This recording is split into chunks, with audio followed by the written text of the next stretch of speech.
warahmatullahi wabarakatuh. Perkenalkan, nama saya Jayanata Abdi Wicaksana.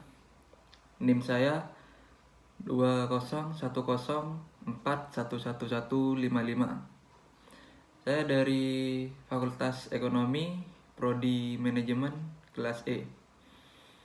Saya di sini akan membacakan surat Al-Baqarah ayat 222 sampai ayat 223.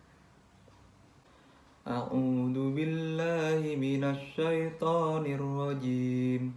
Bismillahirrahmanirrahim. Wa yas'alunaka 'anil mahid.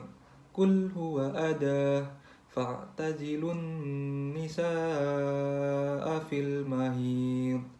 Wala taqrabuhunna hatta yatahhurn fa'idha tatahharna fa'tuhunna min haitsu amrakumullah innallaha yuhibbut tawwabina wa yuhibbul mutatahhirin.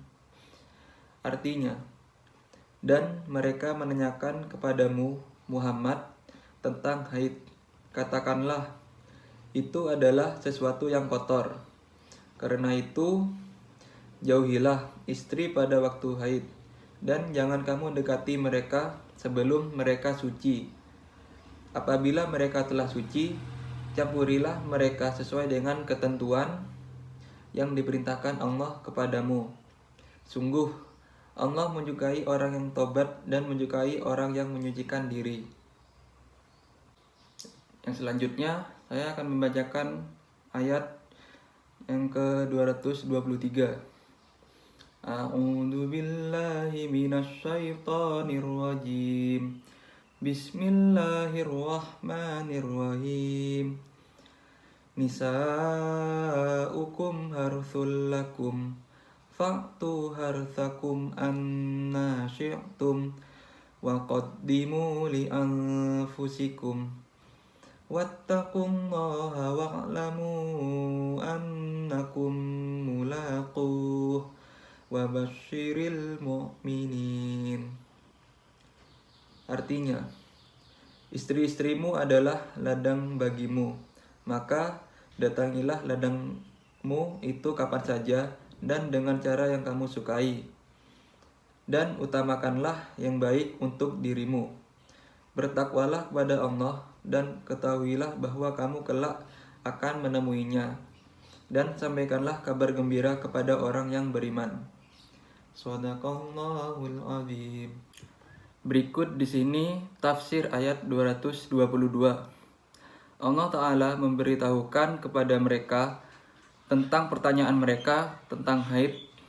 Apakah wanita setelah haid kondisinya sama seperti sebelum dia haid? Ataukah harus dijauhi secara mutlak sebagaimana yang dilakukan oleh kaum Yahudi? Maka Allah Ta'ala mengabarkan bahwa haid itu adalah kotoran. Maka apabila itu adalah kotoran, pastilah merupakan suatu hikmah bahwa Allah Ta'ala melarang dari kotoran itu. Karena itu Allah Ta'ala berfirman, hendaklah kamu menjauhkan diri dari wanita itu di waktu haid. Artinya tempatnya haid, maksudnya berjima di kemaluannya khususnya, karena hal itu haram hukumnya menurut ijma'. Pembatasan dengan kata menjauh pada tempat haid menunjukkan bahwa bercumbu dengan istri yang haid, menyentuhnya tanpa berjima pada kemaluannya adalah boleh. Akan tetapi firman-Nya, dan janganlah kamu mendekati mereka sebelum mereka suci, menunjukkan harusnya meninggalkan mencumbu bagian yang dekat dengan kemaluan, yaitu bagian di antara pusar dan lutut, sebagaimana Nabi SAW melakukannya bila beliau akan mencumbu istrinya pada saat istrinya itu sedang haid. Beliau memerintahkan kepadanya untuk memakai kain, lalu beliau mencumbunya. Ayat ini ditunjukkan disyaratkannya bersuci secara mutlak, karena Allah Ta'ala menyukai orang-orang yang bersifat dengannya, baca yang suka bersuci.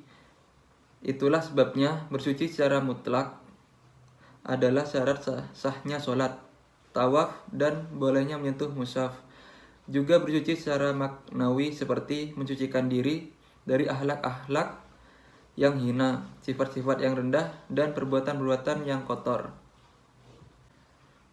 Yang selanjutnya, tafsir ayat 223. Istri-istrimu adalah seperti tanah tempat kamu bercocok tanam. Maka datangilah tanah tempat bercocok tanammu itu bagaimana saja kamu kehendaki, dari depan atau dari belakang, yang jelas tidak boleh dilakukan kecuali pada kemaluan kubul, karena bagian itulah tempatnya bercocok tanam, dan bagian itulah tempat keluarnya anak. Ayat ini juga merupakan dalil atas haramnya berjima pada bagian belakang atau dubur, karena Allah Ta'ala tidak membolehkan mencampuri wanita kecuali dari bagian yang menjadi tempat. Hadis yang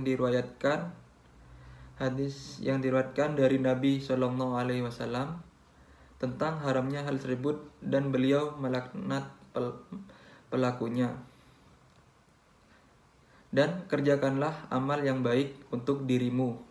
Nah, maksudnya mendekatkan diri kepada Allah dengan mengerjakan kebajikan-kebajikan, yang diantaranya adalah seorang suami menggauli istrinya dan berjima bersamanya dengan maksud ketaatan dan mengharap pahala, serta mengharapkan keturunan darinya yang diberi manfaat oleh Allah dengan keberadaan mereka.